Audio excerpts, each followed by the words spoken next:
is the Nurses Doing GAMSAT Podcast, brought to you by Thankfully GAMSAT. We're here to teach you how to smash the GAMSAT, get into medicine, and become a flippin' great doctor. Hello and welcome to episode 3 of our January Jumpstart for the Nurses Doing GAMSAT Podcast. Super excited to be here today. Tom, how are you feeling? Great. Very good. Very good. We've got classes happening in the boot camp. This week, when we're recording, as of recording this, there's classes every single night. We don't usually have that many, but most nights we have classes and they're happening, and so people are learning, and I'm excited. We've got March GAMSAT coming up, and there's a lot happening at the moment, and people are taking it seriously, or starting to, at least many of them, which is perfect. And I'm keen to talk about section 3. And for any new listeners who are here, this is the third episode of a 4-part series. So you might want to go back and listen to the first 2 to get a sense of where we're up to. It can help you build the foundations and get you moving with your preparation in the right way. And today we're going to talk about shifting your thinking about section 3, but also giving you some practical, tactical things that you can start implementing that are going to help you overcome that feeling of, holy crap, the science section. As if you can be talking about holy crap right now, because you have not had the best morning. You were dropping our daughter at vacation care this morning, and which, any parents out there, like, school holidays, it's a juggle, let's face it. Like, what are they doing, where are they going, what's happening, how are we going to juggle work and everything? And you got back today after she did what we like to call the koala. Yeah, I'm glad you brought that up. I think I'm probably still a little bit like recovering from it. Frazzled, because she didn't want to let go of my arm, she didn't want to go, but she loves it. She loves it. That's the thing. She comes home and she forgets the morning and the difficulty of going, and she loves it. She's excited. She's made new friends, and so but then I'm left like reeling from it, going, oh my god, questioning all my life choices. Wondering what am I doing with my life, because I feel like I'm abandoning my daughter there, and so she loves it. But she loves this vacation care is lit. Like, honestly, she's done rock climbing. She goes to the pools. She made a kite, and then they were flying their kites. Just side note, another kid's kite kind of blew off, which like you got to hold the kite very tight. What else does she do? She tomorrow she has, they're not dodgem cars, but go-kart riding. Like, this is not, when I did vacation care, we had like a trampoline in a school hall and that was about it. This vacation care is so lit. So anyway, she might have done the koala, you might be feeling a little bit frazzled, but honestly tonight she's going to come home and be like, I can't wait, when am I going again? Yeah. Isn't it a bit of an analogy for life though too? Like, even if I think about the GAMSAT, sometimes we're like, oh my god, I'm freaking out, and it's not until you actually realize that, like, I can do this. And this is what we're going to get into today with the science section. Like, it's not as bad as we think at the beginning. You just got to make sure that you're studying properly. Yeah, and that's actually a great analogy, because then afterwards people are like, oh my god, I'm so grateful I went through that. I learned so much about myself. I've grown as a person. I'm so much better for it. But at the start, people are like clinging onto their parents' arms, not wanting to let go into the GAMSAT, right? They're kicking and screaming to try to get it done, or they're feeling overwhelmed. And the science section is the main culprit for that, if we're honest, right? Like, that is the section that most people are freaking out about. Chances are this is the first, or maybe it's the first episode you're watching, and if it is, because you're worried about the science section, right? So the challenges that people have is because they don't have a science degree. And even if they do, a lot of science students come to us because they're still struggling with the science section of the GAMSAT, even if they have great GPAs in their degrees. We've even had people with PhDs in the sciences. I remember this one person came to us and was literally in tears because she'd done the GAMSAT before and kept messing up section 3, saying, "Tom, I thought I was smart enough. What's wrong with me? I can't figure this out." She had a PhD in chemistry, right? So we're going to talk about what's going on there today. And you don't need a PhD in chemistry. Can we just side note that? No, you don't. And it didn't help this person. It didn't help her. She was still struggling. So there's something going on. It's not because she's not smart enough. She was very smart. But it's like she was, the analogy I like to use, it's like preparing for a swimming race by going running, right? If you're running, you're going to improve your cardio, right? That's good. But as soon as you get in that pool, especially if you're in the deep end, you're going to start drowning and swallowing water. And that's kind of how it feels like with the science section, because people are preparing for the wrong race. They're preparing for the wrong sport or the wrong exam. They're studying in a way that's not actually relevant to the test that is the GAMSAT, right? And we're going to get into that today. Yeah. And I think when people realize and they make that switch from knowledge-based studying into skill-based studying, that's where the magic happens. And, whether you're in our boot camp or you're not, I think most people can say, once I made the switch from knowledge acquisition into skill acquisition and actually understand how to build a skill, then life changes, GAMSAT changes, you achieve your dreams, you get what you want. And the reason why I say whether you're in the boot camp or not is because so many students that come to us and join the boot camp, it's because they've done the exam once or twice before and they're like, something's got to change, but I don't know what. And that's the number one thing that I hear. It's like, oh, we focused on reasoning skills for the first time ever. And, oh, hey, bazingo, it's like magic, it works. It's it's not magic at all. It's a formula. And when you follow the formula, it works. So I love that people are so surprised about it, but it's because of this exact thing. They don't understand the difference between knowledge acquisition and skill acquisition. Yeah, because oftentimes people end up overwhelming themselves with the science section because they think, oh, I've got to cram all this science knowledge in, a couple of months. Excuse me, you say people, but that was you in the beginning too, right? Yes, that was me. A while back. Yeah, all right, let's tell that story, right? Because I had just come back from California and I was doing a study abroad year over there. So I just summed it up from a year in California, right? Of travel and fun and adventure. And I was like, I'm going to do something with my life because I'm at the end of my undergrad. What am I going to do? I'm going to do medicine. Yes, that sounds like a good idea. There was more to it than that, obviously. But then I was like, all right, I'm going to do medicine. Oh, holy crap, there's this GAMSAT thing. And I kind of did a deep dive into that. And I pretty much started preparing, I think it was around the new year. And I started the usual way. I looked at the section 3, assumed knowledge, and I took that as my curriculum, and I studied those topics from a textbook. The physics, the chemistry, biology. I did have some high school background in science. I did chemistry. I didn't do physics. But then in my undergrad was finance and psychology. So there was no chemistry or physics or biology there. So I had to learn. I felt like I had to learn and cram all those topics. And I did my best, and it didn't go very well, right? I didn't get a high enough score to get in. And this is what we see a lot of people doing. They're pretty much trying to recreate a biomed degree in the space of 2 months or 3 months, which is impossible.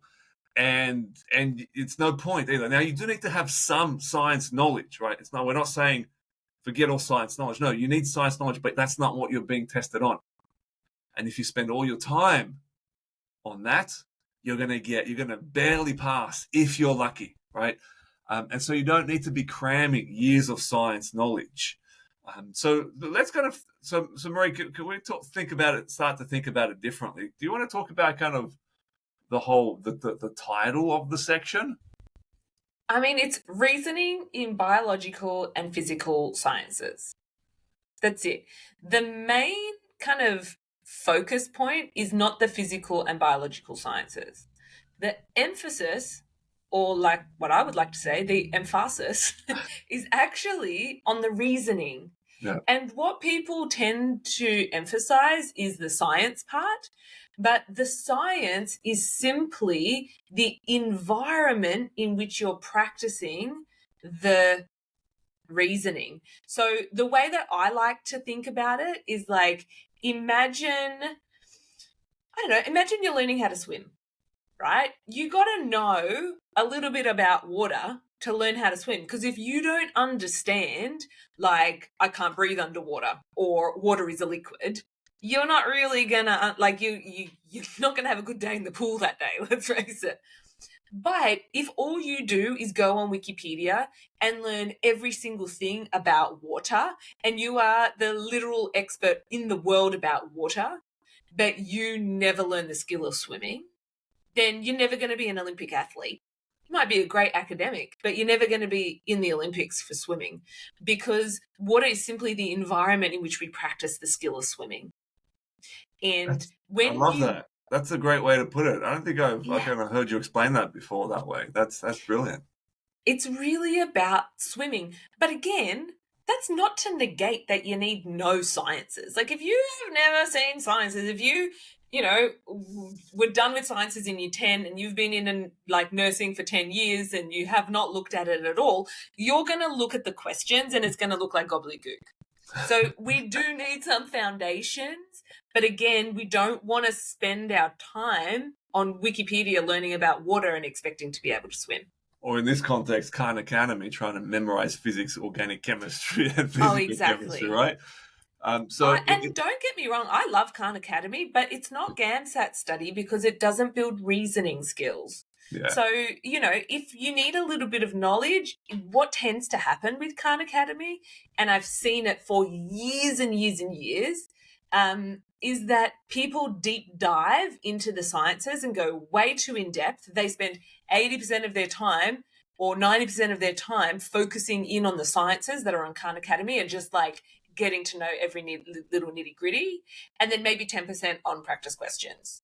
And we'll go into why practice questions are not necessarily the best way to study, but we need to kind of flip that equation and go a small amount of time learning the basics of sciences so that you understand what the question's asking, and then the majority, 80% of your time, on skill acquisition techniques. And if you're taking notes, or if you're in the car and you're listening to this, or wherever you're listening, whatever, you're on your daily walk, whatever, I want you to really note skill acquisition techniques. That's the focus for going really well in section 3. Yeah, that's it. And so it's reasoning. It's a skill, right? And it can be taught, and it can be learned, and it can be mastered, even without a science background. And this is where it becomes exciting for our healthcare practitioners who are doing this, because strictly speaking, you don't have a GAMSAT science background. Right, you have physiology and anatomy, none of which comes up in the GAMSAT, right? In the GAMSAT, it's organic chemistry, physical chemistry, physics, biology as well. You might have some of that, but not at what we're talking about with the GAMSAT. So we need to be focusing on the actual, like Mare said, the skills. And what we do in the boot camp is we do those simultaneously, right? The knowledge and the skills. Wait, before you go into where I think you're leading, can we just note that ASA actually tells us you need year 12 physics, first year biology, first year chemistry. And so anything more in depth than that is not going to help you. They make that super duper clear. They give us that information. And let's face it, ASA, who are the people that run the exam, they don't give us much. So we're going to take what they give us and we're going to hold on to it. And we've also acquired this knowledge over the last 18 years of doing this, right? We've been doing this for many years. We've seen, how many GAMSATs is that, right? That's a lot of GAMSATs, but we've had a whole bunch of people through each one of them as well. And so, yeah, if you're going too deep, it's not going to help. You're going to waste a lot of time, because think about it this way. Like, for example, in the recent GAMSAT, there was a question about the anatomy of the gills of a fish. That didn't come up in the average book. Seriously. There was one about the body temperature of a platypus in the water versus out of the water. And it's like, oh, Jesus. That you're not going to get that from textbook knowledge, right? That's more about having a basic understanding of some of the sciences, but more so being able to use that and think about what you're given in a very kind of pull it apart, understand it, and work with it. And so going more advanced with your science knowledge isn't going to give you a higher score. Just like earlier I gave the example of that PhD student with the PhD in chemistry who are still failing section 3, right? That's not what this is about. So it's about reasoning. Well, the $1 million question here, Tom, is how the hell do you build reasoning skills? Right? And this is probably the number one reason why a student comes to me and says, can I please have a strategy session? Because they have no strategy on how to actually build these skills. Well, they have a strategy, and I'll tell you what it is. It's doing practice questions. Oh, please, don't break my heart, Tom. Please. Look, practice questions do make up a certain component of your preparation. But write this down. Practice questions don't develop your skills, they test them. Right? So if you don't have the skills before you do the questions, you sure as hell won't have them afterwards. You're just going to feel like crap because you've been getting them wrong and you're starting to doubt yourself, wondering what's wrong with you, right? Because it's like doing your final uni exam over and over and over again without any studying in between, hoping to improve, right? It doesn't work. And for some reason, people do that with the GAMSAT. They just come out of nowhere and go, I'm just going to do lots of practice questions and that's going to be some magical solution. It's not. For the vast majority of people, it's not going to make any difference. In fact, it'll probably make you feel worse and potentially even perform worse as well. So we need to say again, because that's not developing the skills, it's testing them. Yeah. I actually like to call the practice questions feedback questions because feedback questions actually just provide feedback. And there's a reason why I do it. Firstly, practice questions makes you assume that what you're practicing is actually going to be in the exam. And if I know anything, it's that whatever you do to practice is definitely not going to be in the exam, because I don't know how many people are practicing about gills and about platypuses and like all of these rando stuff that kind of they pop into the exam, because the point of the practice questions is simply to provide feedback as to whether or not you know how to use that technique. So the feedback, when you call it a feedback question, what it allows you to do is not take it personally if you get it wrong. So what we've got to do is go, okay, what do we need to do? And again, this is the $1 million question, isn't it? What do I need to do to develop those skills? Yeah. And let me tell you. In fact, let me tell you in a little bit of an analogy, mostly because often when I start to talk about students and I say the word GAMSAT, like sometimes people's brains evacuate their head. Like they just like run away quickly because they're like, oh, GAMSAT. And so I personally just like to use analogies that teach the same principles, and then we apply those principles to the GAMSAT and it all makes sense. Because if I just show people in the GAMSAT context sometimes, So imagine this, Tom. I've got a 7-year-old daughter, right? Imagine she didn't know. So do I. Wow. I said we. I I think you said I. Same daughter, just for those who are at home, following at home. Same one daughter who's now in vacation care. Let's pretend that she didn't know how to do any addition, okay? And our job, the skill that she wants to acquire is addition. Now, if we look at the knowledge that she needs, she needs to know how to count to be able to do addition. So if she doesn't know her numbers, then we've got to go back and do that. But to do addition, she doesn't need to know every single number that's ever been in existence. Like, what's the number that comes after 1,325,000? She doesn't need to know that. She probably just needs the basic numbers, and then we can teach her the principle of addition, and then she can replicate it. So, Tom, if we were to teach Ruby addition, would we just say, here's the practice questions, figure it out and come back to me once you've reverse engineered how to kind of get to what the answer is? Like, are you ever going to do that? No. she's not even going to pay attention. She will see it for a second and move on. No. No. There will be tears. It will probably be from you. But honestly, like, the way that we expect ourselves as adults to learn, if you do the same to a kid, it makes no sense. So what we need to do is treat ourselves like a kid a little bit. So the first thing that we would probably do is we'd go, okay, we're going to teach a 7-year-old addition. Let's grab some bananas. There's 2 bananas here and there's 3 bananas there, Ruby. Let's put them together and tell me, can you count out how many bananas there are?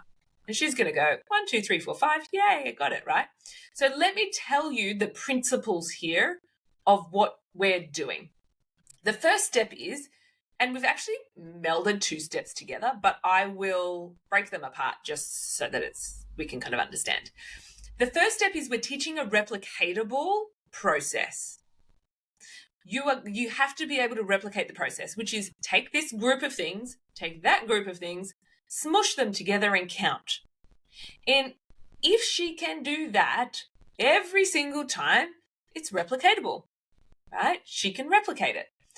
So step number 1, if you're following at home, is someone teaches you a process. Step number 2 is a worked example, because if I just told her to do that and I didn't show her with the bananas, then, she's 7. It's a little bit complicated. She might not get it. So showing a worked example of how to actually implement that strategy is really helpful in learning. And look, if you're a good teacher, you're going to do bananas and apples and lollies no, lollies are only for subtraction.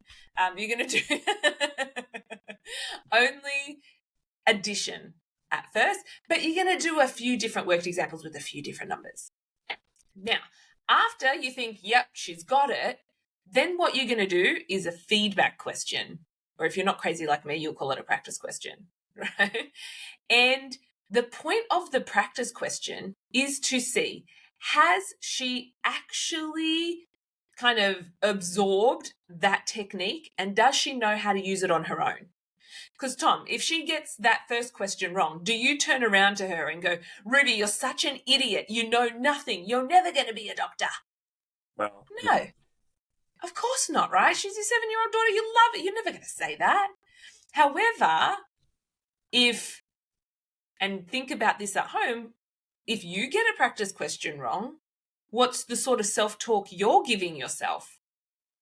And particularly if you're getting practice questions wrong and you haven't learnt the replicatable technique and you haven't looked at worked examples, how the hell are you expecting to get it right? So these 3 steps, learning the replicatable technique, having the worked examples, and then having your practice questions, or like I like to say, feedback questions available, that is skill acquisition. And it doesn't matter what the skill is. It doesn't matter if it's learning how to ride a bike, becoming an Olympic athlete, learning how to swim, learning science questions, like GAMSAT science questions, whatever it is. If you are learning a new skill, you could be learning how to cannulate someone or take somebody's blood or whatever it is, that's what you're going to do. So once you understand this process, the real magic is now going, I'm not just going to learn this by osmosis. I'm not just going to smash out practice questions, not have any techniques, and then not know what the hell to do. What you're able to do is go and find the resources that are going to give you the replicatable process, like the technique. You're going to find yourself some worked examples, and then you're going to do your practice questions. Are there any questions with that, Tom? Do you feel like I've explained that? Yeah, well, actually, here's what we'll do. That I like that example, but let's bring it down to the actual practice. Like, let's actually apply it. Okay. So what we're going to do is, in the Slack group that comes as part of the January Jumpstart, we're going to drop in a video in there showing you how these reasoning skills work and applying them in real life. Also in there, we'll give you a Section 3 practice test to test yourself and see where your weaknesses might be.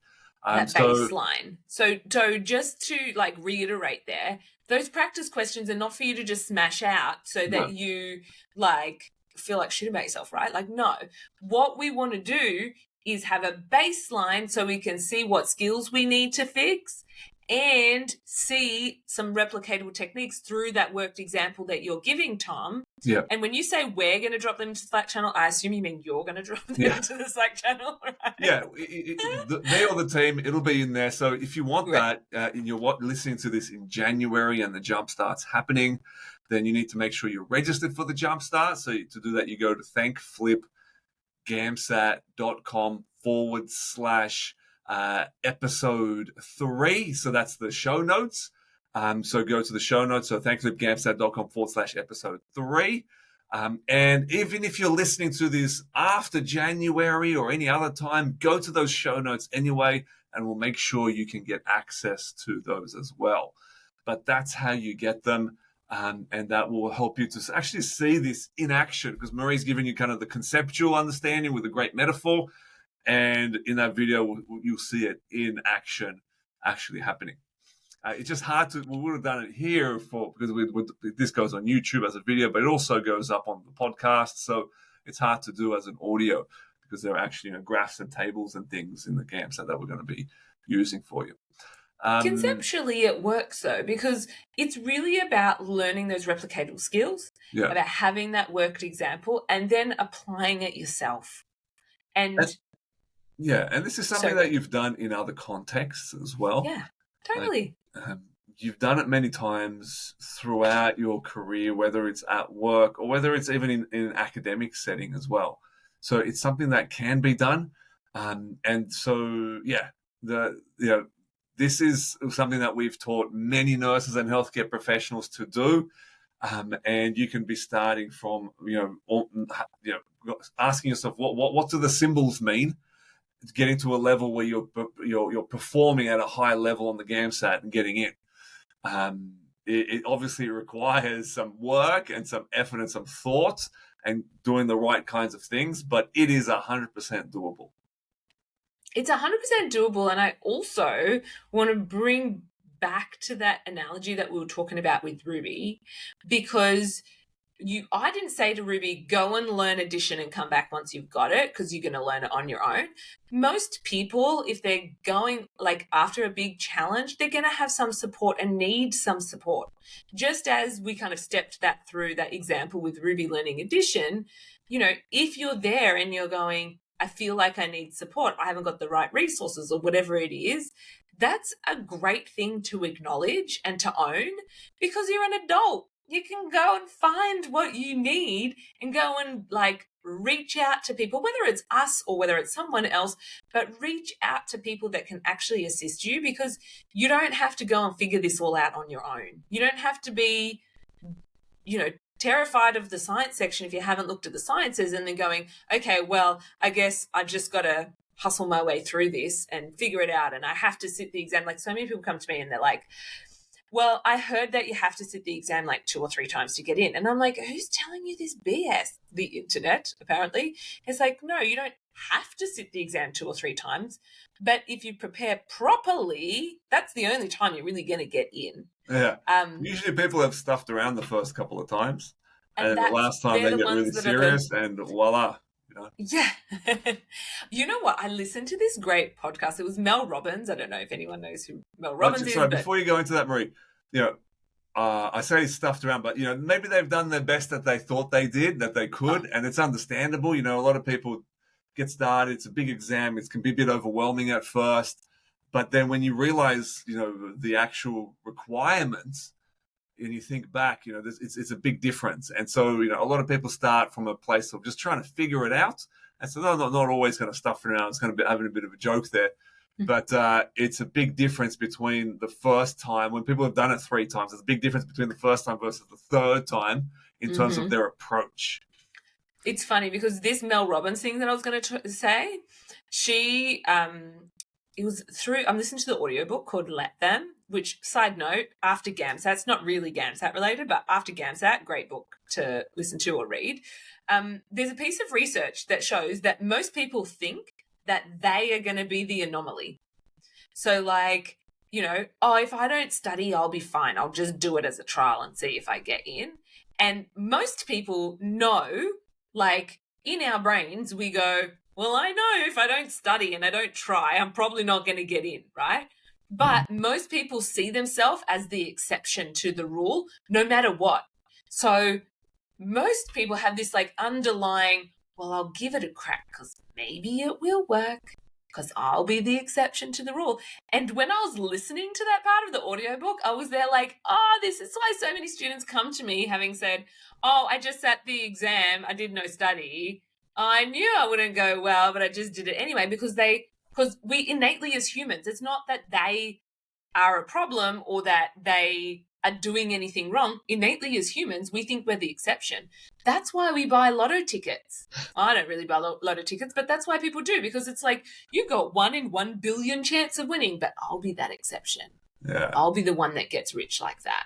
And it's like this innate thing. And it's like, no, just follow the process. Actually, the results come when you learn the replicatable technique and you get support around that. Yeah. When you do some worked examples and can see that technique in action, and then you practice the technique over and over, because repetition does help. Repetition is a big thing, but you can't repeat a process that doesn't work, because then you're just repeating to yourself a bad habit, like something that ain't working, and you're going to go into the exam and then do a technique that doesn't work. Like, no, that's not good. So was that helpful to share? I don't even know if that was helpful, but hopefully. No, it is, because that's what you're going to be doing when you're in your medical degree. You're studying medicine, you're going to be practicing things. You're not going to be perfect as soon as you get in. You're not going to be someone who's just like a Dr. House from TV as soon as you land first year medical school, right? You're going to be learning the basics and growing over time. Same thing with the GAMSAT, right? Sometimes people go in and they kind of, like you said, hope that they'll be the one who gets in without studying. It's like, exception. I don't know if I want that person to be my doctor. I'll tell you what, who's really put in the effort, and not because they're not capable or not smart enough or anything like that, but because they care about it and they want to perform well and they want to make sure that they do well. I think most people are like, I agree with you, Mary. They know they need to study, but it's a bit scary to commit yourself to all that study and then still mess it up. I think that's probably the scariest part for most people. That's why they don't study, because they're afraid that if they do put in everything and it's still not enough, what does that say about them?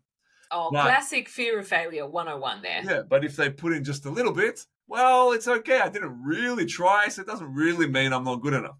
But that, again, it's not going to. It's like when you're getting married. I use this example when I was talking to someone. I think it was yesterday or the day before. I said, when you're getting married, do you stand at the altar and go, "Oh, I'll give it a crack. I'll see what happens." I hope not. Given that you married me, I take this woman or man or person as my, and they even then make a speech as to why you're committing yourself completely, right? And so the same thing goes with the GAMS. And even let's say you're a surgeon, patient comes to you with a problem, you go, I don't know, I'll give it a go, we'll see what happens. Are you going to stay with that surgeon? No, you want to go, I'm going to give it everything I got. I'm going to put in the work. I'm going to make sure that I get the support, whatever I need to make this happen, because this is important to me. And I want to be that person that can help you. That starts now.